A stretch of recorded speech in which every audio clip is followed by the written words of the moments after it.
Die bekende teoloog Dirkie Smit skryf onlangs oor die opstanding en sê dat tussen optimisme en hoop lê daar 'n hele wêreld. Al verwar ons dikwels die twee. Optimisme het te maak met ons geaardheid. Party mense is van nature meer so as ander.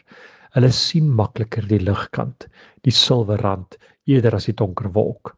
Dinge kon veel erger gewees het, sê hulle. Die beste kom nog, wag net. Maar te veel optimisme kan ons verblind en ons ligsinnig en oppervlakkig maak, draers van goedkoop troos. En natuurlik kan almal van ons leer om 'n bietjie meer optimisties te leer kyk en ons seëninge te tel.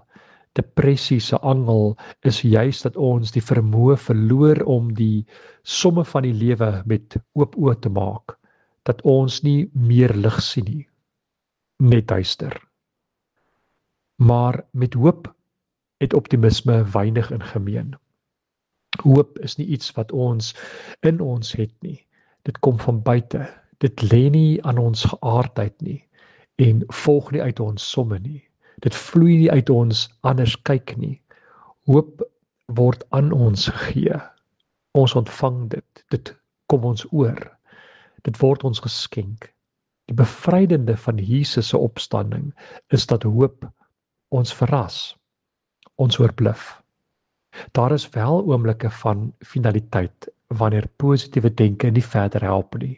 Ons kom eenvoudig te staan voor toedeure in klipgrafte en toegrafte. Dan sterf optimisme. Ek dink almal van ons was al daar, dalk nog steeds. Dan kos dit iets om te gebeur, iets nuuts. Iemand wat die klip wegrol. Boodskappers wat sê ons hoef nie te vrees nie. Bevreesde vroue wat bevestig dis waar. Dit kos 'n vreemde tyding wat in die hart van geen mens opkom nie, wat alle verstand te bowe gaan.